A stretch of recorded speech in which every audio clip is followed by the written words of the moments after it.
मेरे प्यारे दोस्तों, मित्रों, साथियों और विद्यार्थियों, आप सभी लोगों का ऑनलाइन एजुकेशन प्लेटफॉर्म मेरी पाठशाला विद सुधाकर सिंह में मैं सुधाकर सिंह स्वागत करता हूं, वेलकम करता हूं।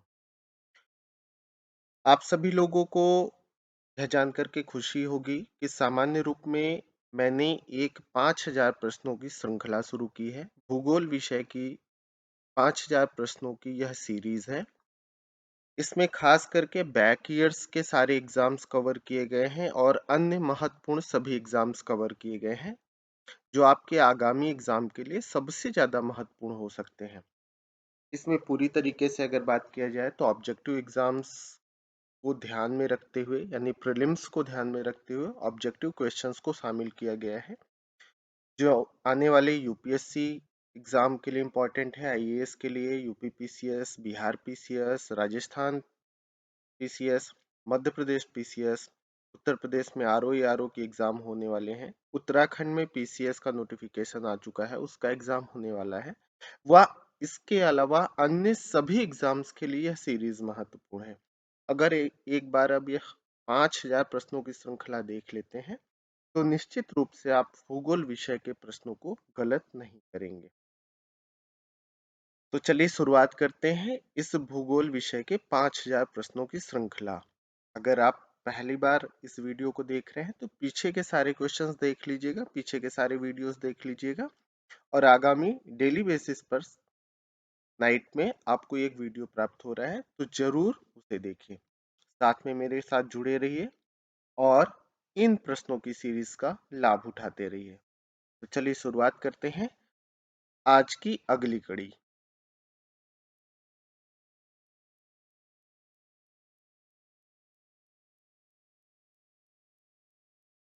दोस्तों, आज की सीरीज का पहला प्रश्न देखिए आप। आपका पहला प्रश्न है, निम्नलिखित में से कौन सा जोड़ा सही है। आपको ये बताना है कि जो आपके मैच द फॉलोइंग का क्वेश्चन दिया हुआ है तो इनमें से कौन सा ऐसा ऑप्शन है जो सही मैच है। इसमें ऑप्शन दिया गया है कि कीनिया में कैंपोस का रीजन है, अर्जेंटीना में पंपास का रीजन है, वेनेजुएला में सवाना का रीजन है और संयुक्त राज्य अमेरिका में स्टेपीज का रीजन है। तो यहाँ पर सबसे पहले आप सभी लोग जान रहे हैं, अगर मैं बात करूं तो जो कंपोज ग्रासलैंड रीजन है ये पर्टिकुलर ब्राजीलिया उच्च भूमि का क्षेत्र है, यानी ब्राजील से संबंधित है, ब्राजील के एरिया से संबंधित है कैंपोस का रीजन, कैंपोस और कटिंगा का रीजन। तो ये गलत हो गया, ये सही नहीं है। इसके बाद अगर बात करें संयुक्त राज्य अमेरिका में स्टेपीज की बात किया जा रहा है, जबकि स्टेपीज का रीजन आपकी मैं बात करूं तो यूरेशिया का पार्ट है। यूरेशिया में भी अगर बात करोगे तो रशिया का पार्ट है, जो रशिया वाला हिस्सा है वहां पर इसका पाया जाता है। तो ये गलत हो गया। सवाना आपको ऑप्शन दिया हुआ है वेनेजुएला में, जबकि सवाना का रीजन जो है आपका अफ्रीका में मौजूद है, कीनिया तंजानिया आदि के क्षेत्रों के पास। तो ये अफ्रीका का रीजन है, तो ये गलत हो गया। सी ऑप्शन भी आपका गलत है, ठीक है, ये भी गलत हो गया। और पंपास का रीजन अर्जेंटीना में है, ये एकदम सही है। तो आपका आंसर हो जाएगा बी। तो ध्यान रखेंगे। अगले प्रश्न पर चलते हैं। आपका अगला प्रश्न कह रहा है सवाना का सर्वाधिक विस्तार कहाँ है। अफ्रीका में, एशिया में, दक्षिण अमेरिका में, उत्तरी अमेरिका में। तो अगर हम सवाना की बात करें तो सवाना का सर्वाधिक विस्तार आपका, हमने पीछे वाले क्वेश्चन में भी देखा कि अफ्रीका के क्षेत्रों में मौजूद है, तो अफ्रीका इसका आंसर हो जाएगा, यही बेस्ट आंसर होगा।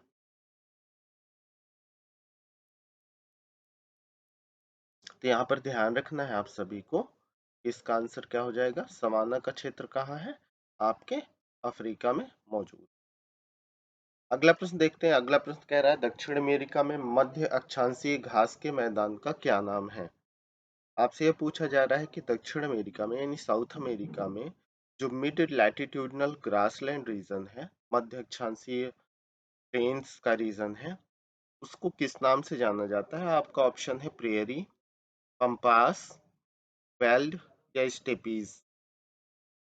तो यहाँ पर अगर हम दक्षिण अमेरिका की बात करें तो दक्षिण अमेरिका में आप जानते हैं कि मध्य अक्षांशीय रीजन हो गया आपका, कि जो आपका मकर रेखा वाला पार्ट है, ट्रॉपिक ऑफ कैप्रिकॉर्न वाला हिस्सा है, उससे संबंधित जो ग्रासलैंड रीजन है, अगर उसकी बात किया जाए तो यहाँ पर अगर इस ऑप्शंस पर आप आओगे तो आपका ऑप्शन हो जाएगा पंपास। क्या आंसर हो जाएगा? पंपास, क्योंकि अर्जेंटीना आदि में वही फैला हुआ है साउथ अमेरिका में, तो ध्यान रखना है। इसका रीजन हो जाएगा आपका पंपास, क्योंकि अर्जेंटीना आदि के क्षेत्रों की अगर हम बात किया करें तो यही वहां पर दिखाई देता है। अगला प्रश्न आपका देखते हैं।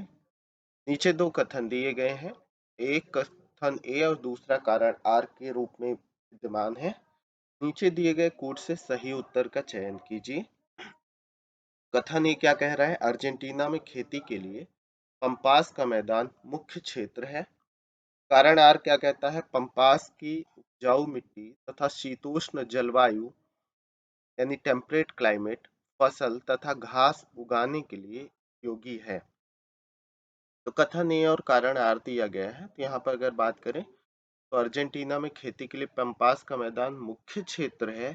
ये एकदम सही बात है कि सर्वाधिक गेहूं आदि की खेती पंपास के ग्रासलैंड रीजन में की जाती है। कारण की बात कर लेते हैं।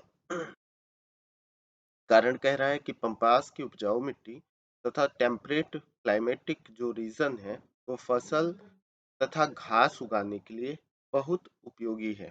तो बिल्कुल सही बात है, कारण भी एकदम सही है, जो इसकी व्याख्या भी कर रहा है। तो ये और दोनों सही है और आर ए की सही व्याख्या भी हो जाएगी। तो इसका आंसर ए आप चूज कर सकते हैं, इसका आंसर ए हो जाएगा।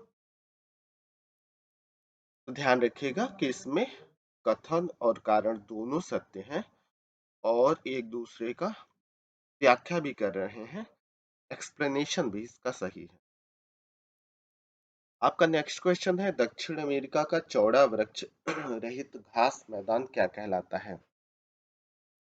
दक्षिण अमेरिका की अगर बात किया जाए तो साउथ अमेरिका का जो वृक्ष रहित घास का मैदान किस रूप में जाना जाता है, इसके बारे में यहाँ पर चर्चा की जा रही है।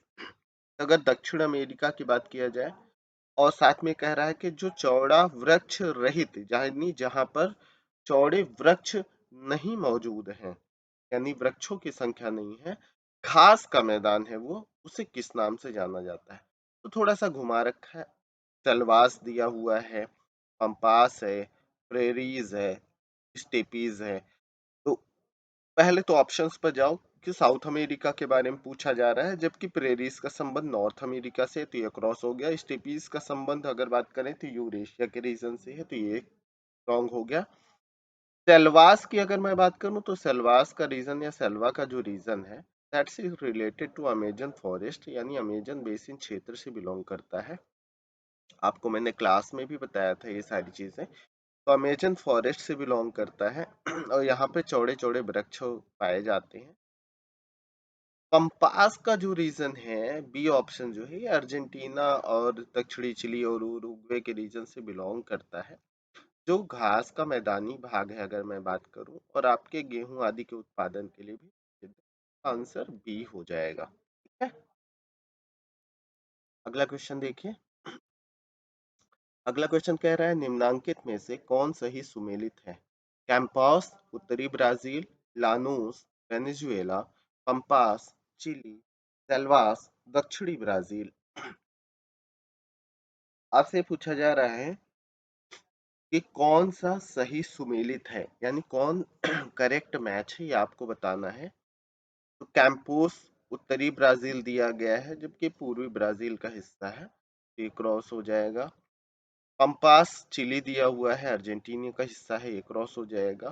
सेल्वास दक्षिणी ब्राजील दिया गया, जबकि नॉर्दर्न ब्राजील का या मिड ब्राजील का पार्ट है, तो ये क्रॉस हो जाएगा।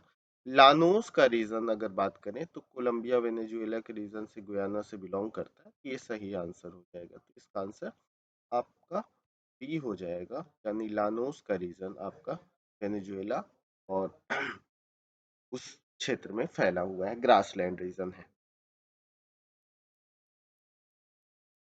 आपका अगला प्रश्न देखते हैं। अगला प्रश्न कह रहा है, निम्नलिखित में से कौन सुमेलित नहीं है? कौन सा मैच नहीं कर रहा है ये आपको बताना है। पहला है डाउन्स, उष्णकटिबंधीय घास का मैदान यानी ट्रॉपिकल ग्रासलैंड रीजन। स्टेपीज, शीतोष्ण कटिबंधीय घास का मैदान यानी टेम्परेट ग्रासलैंड रीजन। सलवास, उष्णकटिबंधीय घास मैदान। टैगा, शीतोष्ण कटिबंधीय घास मैदान। आपको यह बताना है कि कौन करेक्टली मैच नहीं है। तो सबसे पहले अगर मैं बात करूं तो साउथ से चलते हैं। टैगा का रीजन कहा जा रहा है शीतोष्ण कटिबंधीय घास का मैदान है। तो अगर टैगा क्षेत्र की बात किया जाए तो पर्टिकुलर टैगा का रीजन शीतोष्ण कटिबंधीय क्षेत्रों से मैच करता ही है, ये आप सभी लोग जान ही रहे हैं। ये सही है। सेल्वास की बात कर रहा है उष्णकटिबंधीय वन यानी ट्रॉपिकल ग्रासलैंड रीजन, तो आप जान ही रहे हैं अमेजन फॉरेस्ट से बिलोंग कर रहा है, तो ये भी सही मैच है। यानी कुल मिलाकर के सही मैच कर रहा है। स्टेपीज की बात कर रहा है तो स्टेपीज शीतोष्ण कटिबंधीय घास का मैदान है। तो यहाँ पर अगर बात करोगे तो स्टेपीज का रीजन जो है पर्टिकुलर यूरेशिया का पार्ट है, प्रमुखतया रशिया का पार्ट है, जिसे अगर हम बात करते हैं तो यह टेम्परेट ग्रासलैंड रीजन ही है, तो यह भी सत्य है। इसके बाद डाउन्स जो ऑस्ट्रेलिया में पाया जाने वाला ग्रासलैंड रीजन, ये उष्ण कटिबंधीय घास का मैदान नहीं है, ट्रॉपिकल रीजन नहीं है, तो ये रॉन्ग मैच है। ठीक है, तो यानी ए इसका आंसर हो जाएगा, क्योंकि कौन क्या पूछा जा रहा है, कौन सुमेलित नहीं है, तो ए सुमेलित नहीं है, बाकी सारे मैच कर रहे हैं, करेक्टली मैच है। नेक्स्ट क्वेश्चन पर आते हैं। आपका अगला क्वेश्चन कह रहा है कि निम्नलिखित में से कौन शीतोष्ण घास का मैदान नहीं है? फिर से आपसे पूछा जा रहा है कि कौन टेम्परेट ग्रासलैंड रीजन नहीं है, आपको इस क्वेश्चन में बताना है। तो अगर हम टेम्परेट ग्रासलैंड रीजन की बात करें पर्टिकुलर, तो आपका अगला क्वेश्चन कहता है निम्नलिखित में से कौन टेम्परेट घास घास का मैदान नहीं है, टेम्परेट ग्रासलैंड रीजन नहीं है पूछ रहा है, कौन सा यह मैदान नहीं है। आपके ऑप्शन है पंपास, वेल्ड, डाउन्स और सवाना। तो यहाँ पर अगर बात किया जाए तो चाहे पंपास की बात कर लो, वेल्ड की बात कर लो या डाउन्स की बात कर लो, इन तीनों का संबंध आपका है टेम्परेट ग्रासलैंड रीजन से है, जबकि सवाना का संबंध टेम्परेट ग्रासलैंड रीजन से नहीं है, जबकि ट्रॉपिकल ग्रासलैंड रीजन से है। ठीक है, ये उष्ण कटिबंधीय घास भूमि क्षेत्र है, ट्रॉपिकल ग्रासलैंड रीजन है। पर्टिकुलर ध्यान रखना है, ये ट्रॉपिकल से संबंधित हो जा रहा है और बाकी सब करेक्टली मैच है। तो डी इसका आंसर हो जाएगा। आपका अगला क्वेश्चन कहता है कि निम्नलिखित में किस एक देश में पंपास घास के मैदान स्थित हैं? आपको पर्टिकुलर बताना है कि जो पंपास ग्रासलैंड रीजन है निम्न में से किस देश में स्थित है? पराग्वे में, बोलीविया में, अर्जेंटीना में, पेरू में। तो पंपास ग्रासलैंड रीजन की अगर मैं पर्टिकुलर बात करूं तो ध्यान से समझिए कि पराग्वे का रीजन हो, बोलीविया का रीजन हो, अर्जेंटीना या पेरू, अगर इनमें से ऑप्शन चूज करना है तो आपका ऑप्शन जो हो जाएगा वो सी ऑप्शन हो जाएगा, क्योंकि पंपास का संबंध सर्वाधिक संबंध आपके किससे है? अर्जेंटीना के क्षेत्र से है, तो अर्जेंटीना इसका आंसर हो जाएगा। अगला क्वेश्चन देखते हैं आपका। अगला क्वेश्चन है निम्नलिखित देशों में से किसमें पंपास घास का मैदान स्थित है? सेम प्रक्रिया है, सेम क्वेश्चंस है, जो एक तरीके से रिपीट है। आपके ऑप्शन है अर्जेंटीना, ब्राजील, चिली, इक्वाडोर। अब देखो, सामान्य रूप में अगर बात किया जाए तो ये क्वेश्चन थोड़ा सा डाउटफुल आपको लग सकता है, लेकिन अगर मैं कहूं कि आपसे यह पूछा जाए कि कब पंपास घास का मैदान सर्वाधिक क्षेत्र के रूप में किस देश में मौजूद है, आपको ये बताना है कि मैक्सिमम एरिया जो है किस देश में पाया जा रहा है। इस बेसिस पर आपको इसका उत्तर देना है और इसका उत्तर आप मुझे कमेंट बॉक्स में देंगे। कमेंट बॉक्स में मुझे 35 नंबर क्वेश्चन का आंसर आप सभी देंगे, जो भी मेरे दोस्त मित्र यार विद्यार्थी देख रहे हैं। तो आप सब लोग कमेंट बॉक्स में मुझे बताइएगा कि पंपास घास का मैदान सर्वाधिक रूप से किस देश से संबंधित है। आपके ऑप्शन आपके सामने है, अर्जेंटीना, ब्राजील, चिली, इक्वाडोर। साथ में दोस्तों मेरा ये कहना है, अगर आप लोग वीडियो देख रहे हैं तो वीडियो को शेयर ज़रूर कर दिया करिए अपने ग्रुप में, या जो भी आपके फ्रेंड सर्कल में जो भी लोग हो, जिससे वो भी जुड़ सके मेरे साथ और उनको भी कुछ लाभ मिल सके। साथ के साथ अगर आप वीडियो पहली बार देख रहे हैं, वीडियो को लाइक कर दीजिएगा, चैनल को सब्सक्राइब करिए, बेल आइकन क्लिक करिए, जिससे अगले वीडियो का नोटिफिकेशन मिल सके। तो चलिए, इसका आंसर मैं कमेंट बॉक्स में आपका वेट करूंगा, आपके आंसर्स का। नेक्स्ट क्वेश्चन पर चलते हैं। आपका अगला क्वेश्चन है, निम्न में से कौन से शीतोष्ण घास के मैदान यूरेशिया में पाए जाते हैं? आपको ये बताना है कि कौन सा घास का मैदान है जो यूरेशिया में पाया जाता है। Downs, velds, steppes, prairies. हालांकि मुझे पूरा विश्वास है कि आप इसका आंसर भी दे सकते हैं, खास करके मेरे तो सारे विद्यार्थी इसका आंसर दे सकते हैं। फिर से आपसे पूछा जा रहा है कि टेम्परेट ग्रासलैंड रीजन कहाँ पर पाया जाता है? शीतोष्ण घास का मैदान कौन सा है जो यूरेशिया में पाया जाता है? आपके आंसर है, आपके ऑप्शंस है डाउन्स, वेल्स, स्टेपीज और प्रेरीज। तो यूरेशिया के रीजन में कौन सा पाया जाता है, इसका भी आप मुझे कमेंट बॉक्स में आंसर बताएंगे। 35 और 36 का आंसर आप मुझे कमेंट बॉक्स में बताएं। बच्चों, आप लोगों से और दोस्तों, आप लोगों से एक छोटी सी शिकायत है। क्या वीडियो तो देखते हैं? मुझे लगता है या तो वीडियो आप पूरा नहीं देखते, बीच में क्लिक क्विट करते हैं। पूरा वीडियो देखिए, एक एक क्वेश्चंस देखिए। अभी आपको समझ में नहीं आ रहा है, लेकिन आप कोई भी एग्जाम देने जा रहे होंगे, खास करके सिविल सर्विसेज का, स्टेट पीसीएस का, या अन्य कोई भी प्रमुख एग्जाम देने जा रहे होंगे, हूबहू क्वेश्चंस आपको वहां पर टकराएंगे आपके एग्जाम में। ये मेरा 100% प्रॉमिस है। और अगर आप एक्टिव रहेंगे, कुछ बच्चे, कुछ मेरे प्यारे बच्चे और विद्यार्थी और दोस्त जो भी हैं, वो कंटिन्यू कमेंट करते हैं, कमेंट में आंसर देते हैं, बहुत अच्छा लगता है। उससे लगता है कि आप जुड़ाव रखे हुए हैं। तो वीडियो को पहली बार तो पूरा देखा करिए, बीच में क्विट मत करिए, सारे क्वेश्चंस देखिए और कमेंट बॉक्स में कमेंट जरूर करिए। ठीक है? दो चार लोग कंटिन्यू कमेंट करते हैं तो बड़ी अच्छी बात है, उससे जुड़ाव फील होता है, और आप आंसर्स देखते हैं तो मुझे थोड़ा सा बेहतर लगता है कि आपके लिए कुछ अच्छा हो रहा है। तो मेरा ये सभी से कहना है कि आप सभी लोग यही काम करें तो ज्यादा अच्छा रहेगा। इसका आंसर भी आप मुझे कमेंट बॉक्स में बताएंगे, क्योंकि देखना ही जरूरी नहीं, देखने के साथ आपका एक्टिवनेस होना जरूरी है। क्योंकि जिस एग्जाम की आप तैयारी कर रहे हैं उसमें आपकी सक्रियता ज्यादा जरूरी है। नेक्स्ट क्वेश्चन देखते हैं। आपका अगला क्वेश्चन कहता है, निम्नलिखित प्राकृतिक प्रदेश में किसे बड़े शिकारों की भूमि कहा जाता है?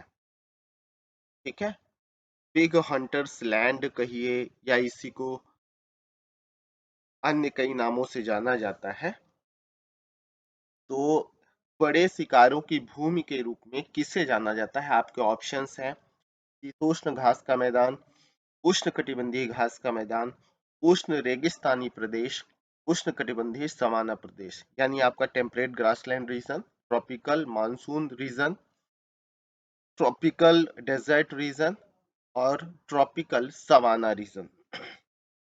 तो अगर हम बड़े शिकारों की भूमि की बात करें, जिसे अलग अलग रूप में अलग अलग नाम दिया जाता है, बिग हंटर्स लैंड के रूप में भी जाना जाता है। ठीक है?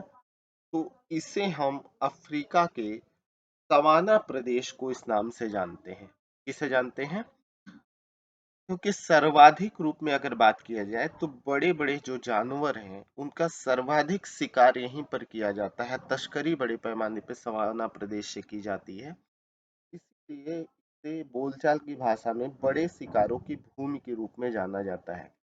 हालांकि वर्तमान में पर्यावरणविद और वाइल्ड लाइफ से संबंधित जो अंतरराष्ट्रीय संस्थान है उस पर नजर रखे हुए हैं, प्रयास कर रहे हैं कि इस पर पाबंदी लगाई जाए, इस प्रयास के द्वारा इसे रोका जाए। फिर भी आप ध्यान रखिएगा कि उष्णकटिबंधीय सवाना प्रदेश को ही बड़े शिकारों की भूमि के रूप में जाना जाता है। ठीक है? और साथ में एक चीज और है, आप कमेंट बॉक्स में जरूर बताइए कि इस वीडियो के माध्यम से आपको कुछ बेनिफिट मिल रहा है या नहीं, आपका रिवीजन हो रहा है टॉपिक या नहीं हो रहा है। ये सारी चीजें आप जरूर मुझे बताएं। ठीक है?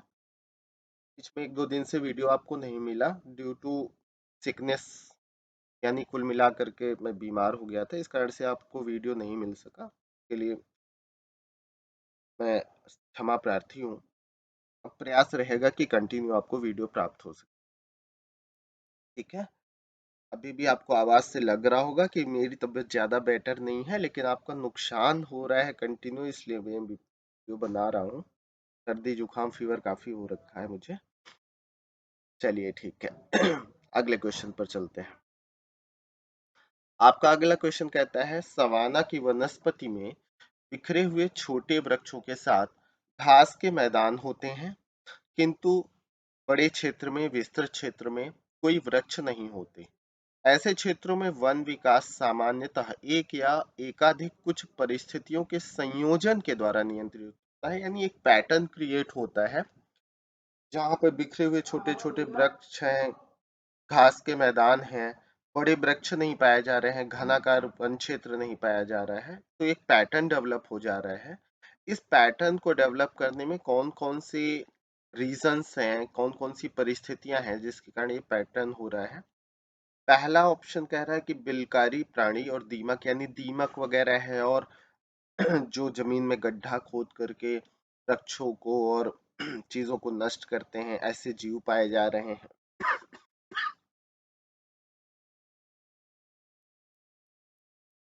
पहला ऑप्शन ही कहता है कि बिलकारी प्राणी और दीमक आदि के कारण है। दूसरा अग्नि, यानी आग वगैरह लगने के कारण फॉरेस्ट की इस तरह का पैटर्न डेवलप होता है। तीसरा कहता है कि घास फूस खाने वाले जो हर्बीवोरस प्राणी हैं, उनके कारण ये पैटर्न डेवलप होता है। चौथा कह रहा है मौसमी वर्षा के कारण ऐसा पैटर्न डेवलप होता है। पांचवा कह रहा है मृदा के गुण के कारण ऐसा पैटर्न डेवलप होता है। ठीक है, तो पहली बात तो ये ध्यान से सुनो, इस ऑप्शंस में आप कंफ्यूज नहीं करना है। आपको पहले विचार करना है कि कौन-कौन से ऑप्शंस दिए गए हैं। अब मुझे बताओ, क्या कोई मिट्टी का ऐसा गुण हो सकता है कि जिसमें वृक्ष ना हो, केवल पौधे हो, घास के मैदान मैदान हो, और वो भी ऐसा पैटर्न हो कि इधर-उधर विस्तार से फैले हुए हो, जिग जैग पैटर्न बन रहा हो? तो ऐसा कोई भी मिट्टी का गुण नहीं हो सकता है। तो पहले तो आप सीधे इसको क्रॉस कर दीजिए, यानी 5 नंबर जैसे ही आप क्रॉस करोगे, अब आप अपने ऑप्शंस पे जाओ, जिसमें 5 होगा वो आंसर नहीं होगा। तो दो ऑप्शन तो आपके बच्चों ऐसे ही कट हो गए। और मैंने कई बार बोला है, that is a eliminating process of the question solving method, यानी प्रश्न को सॉल्व करने का या एलिमिनेशन प्रोसेस कहलाता है। अब आपको सहूलियत हो गई, आपके सामने दो ऑप्शंस बचे हैं। अब मुझे ये बताओ कि पहला ऑप्शन कहता है कि बिलकारी प्राणी और दीमक, तो दीमक कहीं भी हो या जमीन पे होल करने वाला कोई जीव हो, तो उससे बहुत ज्यादा पेड़ पौधों को, वृक्षों को नुकसान नहीं पहुंचेगा। कि बड़े पैमाने पे नुकसान हो रहा है और जिगजैग पैटर्न बन जा रहा है उस रीजन में, तो ऐसा कोई भी चीज होने की संभावना नहीं है। तो वन भी क्रॉस हो गया, तो वन जैसे ही क्रॉस करोगे तो ए क्रॉस हो गया, तो सीधे आपका ऑप्शन सी हो गया। क्योंकि वन की आग लग जाए तो जिग जैग पैटर्न बन सकता है। ऐसे जीव हो जाए जो अ, घास फूस या पेड़ पौधों को खाने वाले हैं, तो उनका कोई पैटर्न नहीं होता है खाने का, वो इधर उधर घूम घूम करके घास को चरेंगे या खाएंगे, तो उससे जिगजैग पैटर्न बन सकता है। वर्षा का भी क्षेत्र हो सकता है कि कुछ रीजन में बारिश हो रही है, कुछ में नहीं हो रही है, तो जिस रीजन में हो रही है वहां पर पेड़ पौधे वनस्पतियां बेहतर हैं, दूसरे जस्ट बगल में पेड़ पौधे वनस्पतियां कुछ दूरी पर नहीं है, तो मौसमी वर्षा का इफेक्ट हो सकता है। तो 2 3 4 इसका ऑप्शन हो जाएगा, आंसर हो जाएगा, यानी सी नंबर आपका आंसर हो जाएगा। अब आप समझ गए होंगे कि क्वेश्चंस कैसे बेहतर तरीके से किया जा सकता है। ठीक है? चलिए, अगला क्वेश्चन देखते हैं आपका कि नेक्स्ट क्वेश्चन कौन सा है।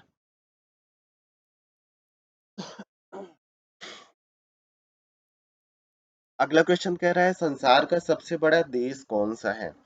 आपके ऑप्शन है ब्राजील, ऑस्ट्रेलिया, चीन, संयुक्त राज्य अमेरिका, यानी दिए गए ऑप्शंस में से आपको यह चूज करना है कि विश्व का सबसे बड़ा देश कौन सा है, जो आपके ऑप्शंस दिए गए हैं। तो यहाँ पर देखोगे कि ब्राजील है, ऑस्ट्रेलिया है, चीन है, संयुक्त राज्य अमेरिका है।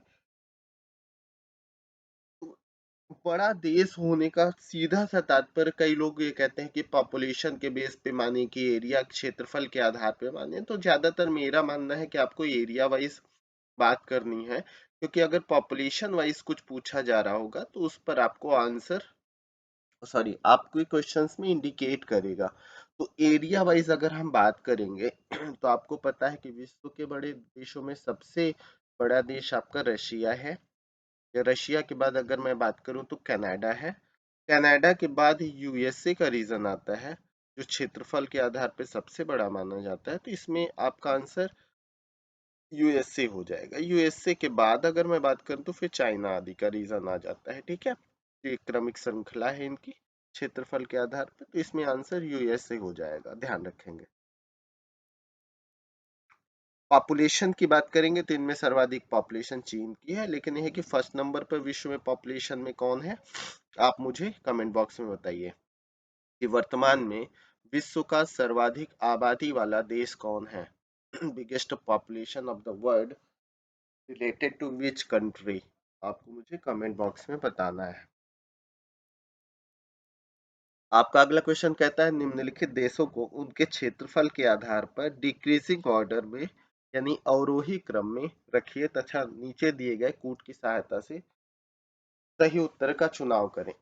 अब इसमें सीधे सीधे क्षेत्रफल के आधार पर डिक्रीजिंग ऑर्डर यानी घटते हुए क्रम में आपको बताना है कि सर्वाधिक क्षेत्रफल किसका है, उसके बाद किसका है, फिर किसका है। इस आधार पे आपको चुनाव करना है। ठीक है, इस आधार पे आप चुनाव कीजिए और इसे कमेंट बॉक्स में आप मुझे इसका आंसर बताएंगे कि घटते हुए क्रम में सर्वाधिक बेहतर ऑप्शंस कौन सा है। अगर हम बात करें क्षेत्रफल के आधार पर, कमेंट बॉक्स में आप मुझे बताएंगे। आपका ऑप्शन है ब्राजील, कनाडा, चीन, संयुक्त राज्य अमेरिका। इसको सजाइए, सजाने के बाद ऑप्शंस देखिए। ऑप्शंस देखने के बाद आप मुझे कमेंट बॉक्स में इसका आंसर बताइए कि क्या होगा। कमेंट बॉक्स में इसका आंसर क्षेत्रफल के आधार पर अवरोही क्रम डिक्रीजिंग ऑर्डर में देशों का क्रम कौन सा होगा। आपका अगला क्वेश्चन कहता है क्षेत्रफल की दृष्टि से निम्न देशों का सही आरोही क्रम क्या है, यानी इंक्रीजिंग ऑर्डर पूछा जा रहा है कि आरोही क्रम कौन सा होगा क्षेत्रफल की दृष्टि से। आपके ऑप्शन है ब्राजील, अर्जेंटीना, ऑस्ट्रेलिया, भारत। तो पहले तो आप सजा लीजिए। इनमें अगर बात करेंगे तो आप पहले नंबर पर रशिया, दूसरे नंबर पे कनाडा, तीसरे नंबर पे यूएसए, फोर्थ नंबर पे चाइना, पांचवें नंबर पे ब्राजील। तो जब पांचवें नंबर पे ब्राजील है तो आप ब्राजील पहला आंसर देख लीजिए, किसमें ब्राजील आ रहा है और किसमें ब्राजील नहीं आ रहा है। ठीक है, निश्चित सी बात है कि ब्राजील पांचवें नंबर पे है और आपके इन ऑप्शंस में से ब्राजील दिया है, तो यानी ब्राजील का क्षेत्रफल क्या है, सबसे ज्यादा है। तो बढ़ते हुए क्रम में कह रहा है, इंक्रीजिंग ऑर्डर में कह रहा है, तो ब्राजील सबसे लास्ट में आएगा इस ऑप्शंस में से इंक्रीजिंग ऑर्डर में। तो इसमें देख लीजिए सबसे लास्ट में ब्राजील का है, तो सबसे लास्ट में ब्राजील यहाँ दिख रहा है सी ऑप्शन में। तो इससे भी एक बार में ही आप सीधा आंसर लगा सकते हैं, ज्यादा आपको भटकना नहीं पड़ेगा। इसका मतलब है कि अर्जेंटीना, अर्जेंटीना से ज्यादा क्षेत्रफल भारत का है, फिर उससे ज्यादा ऑस्ट्रेलिया का है, फिर ब्राजील का है। सी ऑप्शन हो गया आपका। ठीक है,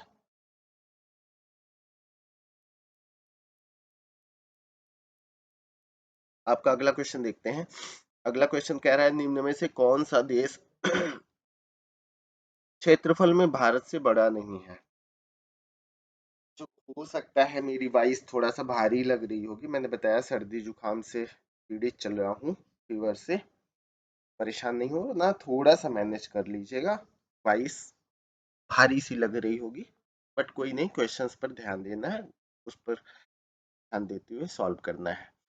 निम्न में से कौन सा देश क्षेत्रफल में भारत से बड़ा नहीं है। रूस, ब्राजील, कनाडा, फ्रांस। तो देखो, रसिया भी भारत से बड़ा है, ब्राजील भी पांचवें स्थान पर है, कनाडा भी है। फ्रांस भारत से बड़ा नहीं है, फ्रांस का क्षेत्रफल भारत से कम है। ठीक है, क्योंकि भारत का क्षेत्रफल काफी विस्तृत है, तो ये ध्यान रखिए। आपका अगला क्वेश्चन कहता है दक्षिण एशिया के निम्न देशों में से क्षेत्रफल की दृष्टि से कौन सबसे छोटा है। आपसे ये पूछा जा रहा है कि जो साउथ एशियन कंट्रीज हैं उनमें क्षेत्रफल की दृष्टि से सबसे छोटा देश कौन सा है। आपके ऑप्शन है मालदीव, भूटान, श्रीलंका, बांग्लादेश। तो यहाँ पर अगर मैं बात करूं तो आप सभी लोग जान रहे हैं कि इन सब देशों में मालदीव एकदम द्वीपीय राष्ट्र है, सबसे छोटा राष्ट्र है, तो बिना सोचे समझे आपको मालदीव लगा देना है। चाहे बांग्लादेश हो, श्रीलंका या भूटान, इन सबसे छोटा देश है। ये आइलैंड कंट्री है, द्वीपीय राष्ट्र है, भारत के लक्षद्वीप के दक्षिणी हिस्से में मौजूद है, सबसे छोटा राष्ट्र है। आपका अगला क्वेश्चन कहता है निम्नलिखित देशों में से किसकी समुद्र तट रेखा सर्वाधिक लंबी है। आपको ये बताना है कि सागरीय तट रेखा यानी कोस्टल बॉर्डर लाइन सबसे ज्यादा किसकी है। भारत की, कनाडा की, ऑस्ट्रेलिया की, ब्राजील की। तो इसमें से अगर हम देखेंगे समुद्र तट रेखा की बात किया जाए तो सबसे लंबी समुद्री तट रेखा कनाडा की है। किसकी है? कनाडा की है। अब आपके मन में आ रहा होगा कि सर ऑस्ट्रेलिया की हो सकती है, तो क्योंकि कनाडा के बहुत सारे आइलैंड आपको दिखाई देते हैं वहां पर, क्वीन एलिजाबेथ द्वीप समूह, विक्टोरिया, बैंक्स, बैफिन, तो इन सब की जब तटरेखा आप मिला देते हैं तो कनाडा की तटरेखा काफी लंबी हो जाती है, ध्यान रखिएगा। तो विश्व में अगर इन देशों में बात करें, इवन विश्व में सर्वाधिक कनाडा की तटरेखा सबसे ज्यादा लंबी है, ये ध्यान रखें। इसके बाद बात करते हैं इनमें से कौन सा देश भारत के साथ सबसे लंबी स्थलीय सीमा बनाता है। यानी ऐसा कौन सा देश है जो भारत के साथ लैंड एरिया के बेस पर सर्वाधिक लंबी बॉर्डर लाइन क्रिएट करता है। चाइना, पाकिस्तान, बांग्लादेश, नेपाल, इनमें से कौन सा ऐसा राष्ट्र है, आपको ऑप्शंस में बताना है। ठीक।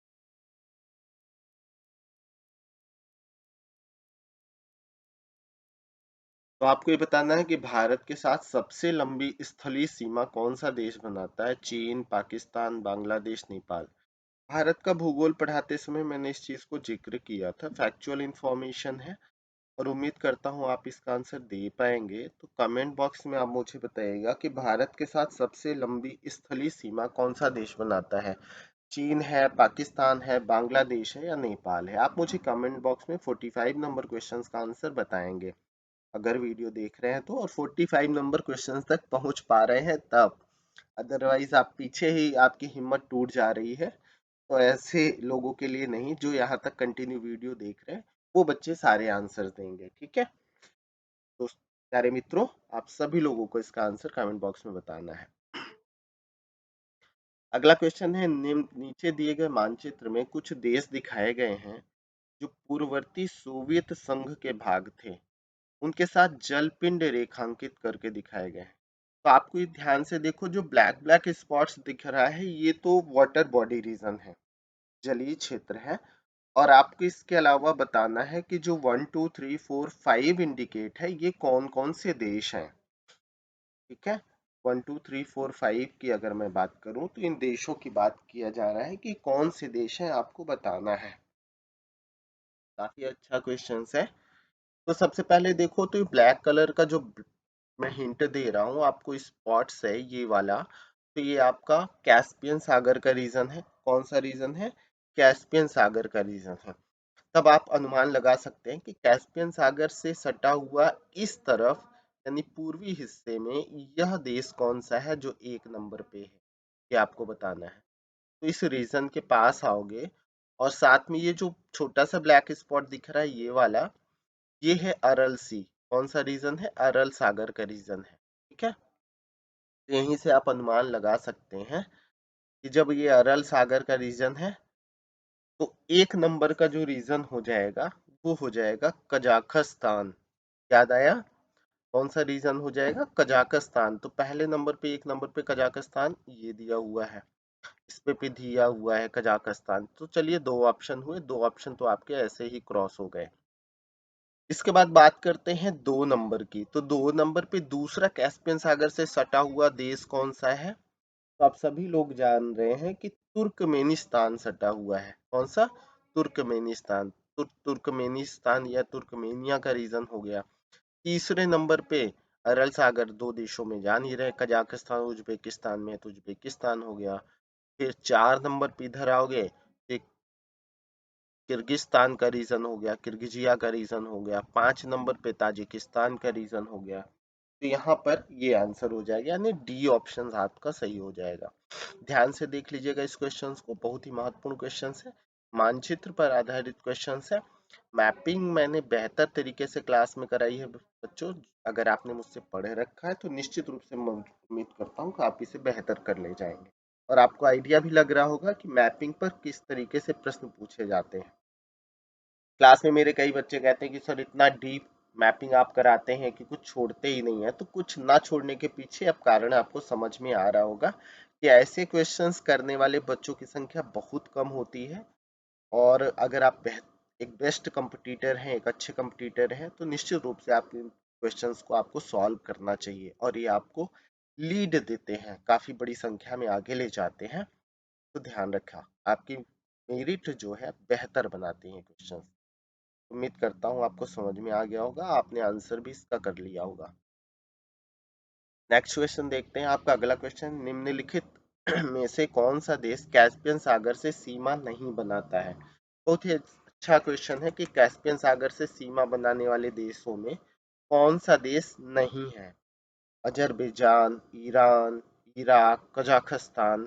ठीक है, तो आप सभी लोग जान रहे हैं कि इराक का संबंध किसी भी प्रकार से कैस्पियन सागर से नहीं है। इराक का संबंध कहीं से भी कैस्पियन सागर से संबंधित नहीं है, तो इराक यहाँ पर आंसर हो जाएगा। अगला क्वेश्चन है, निम्न देशों में किस एक की सीमा कैस्पियन सागर से नहीं लगी है? आर्मेनिया की, अजरबैजान की, कजाकिस्तान की, तुर्कमेनिस्तान की। ठीक है, तो अब इसका आंसर आप मुझे बताएंगे कि कौन सा देश ऐसा है जो यहाँ पर कमेंट बॉक्स में बताइए कि कैस्पियन सागर से सीमा नहीं बनाता है। आपके ऑप्शंस है आर्मेनिया, अजरबैजान, कजाकिस्तान, तुर्कमेनिस्तान। ठीक है,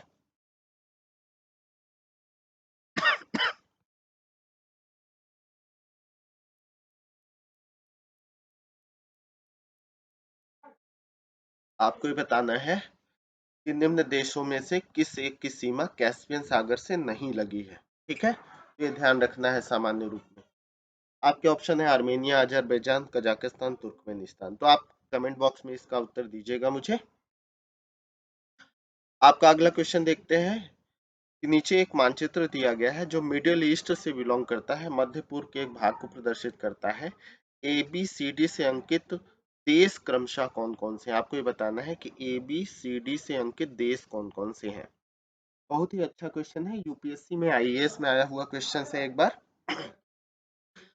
अब इसमें आपको अनुमान किससे लगाना है? टिग्रिस नदी से अनुमान लगाना है। टिग्रिस का रीजन है, टिग्रिस रिवर है, और ये अराफात नदी है, यूफ्रेटस रिवर।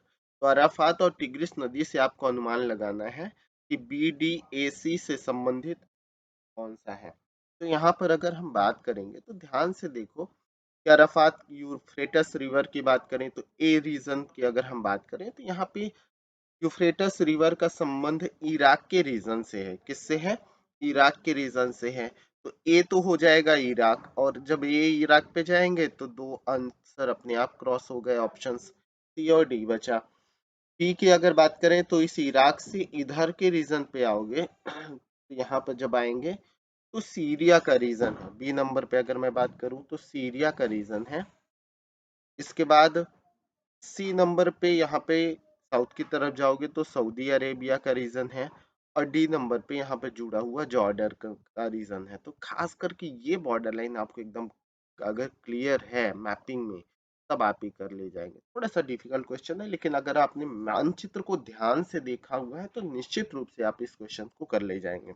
लेकिन विश्वास करो कि अगर आपने यह प्रश्न कर दिया तो ऐसे प्रश्नों को करने वाले मेरे दोस्तों की संख्या, मित्रों की या विद्यार्थियों की संख्या बहुत ही मिनिमम होती है जो ऐसे क्वेश्चंस को सही कर पाते हैं, और आप लाखों बच्चों को एक ही प्रश्न के माध्यम से पीछे कर सकते हैं।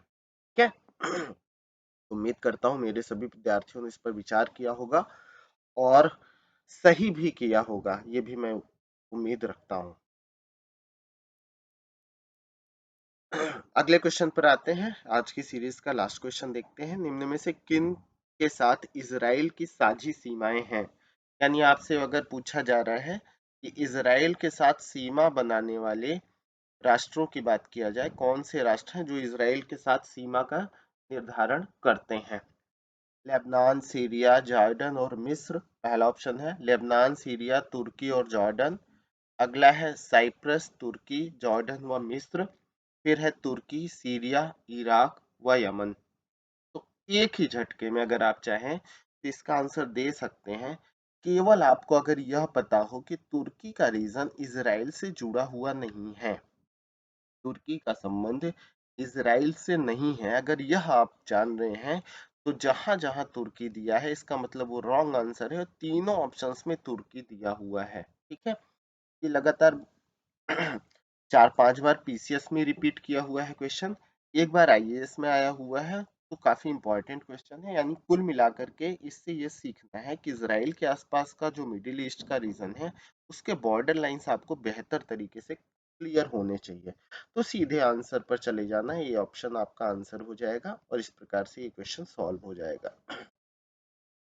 मेरे प्यारे दोस्तों, मित्रों, सहयोगियों और विद्यार्थियों, आज की श्रृंखला का समापन मैं यहीं पर करता हूँ। मुझे उम्मीद है कि यह वीडियो आपके लिए बेनिफिशियल होगा, आपके लिए फायदेमंद होगा। तो नए वीडियो के साथ फिर मिलते हैं। तो पढ़ते रहिए, हंसते रहिए और मुस्कुराते रहिए और जुड़े रहिए मेरे साथ। तब तक अगले वीडियो तक के लिए मैं आप सभी लोगों से विदा लेता हूँ। Have a good day. Bye bye दोस्तों। वीडियो को शेयर करना, लाइक करना और कमेंट बॉक्स में कमेंट करना बिल्कुल भी। Have a good day.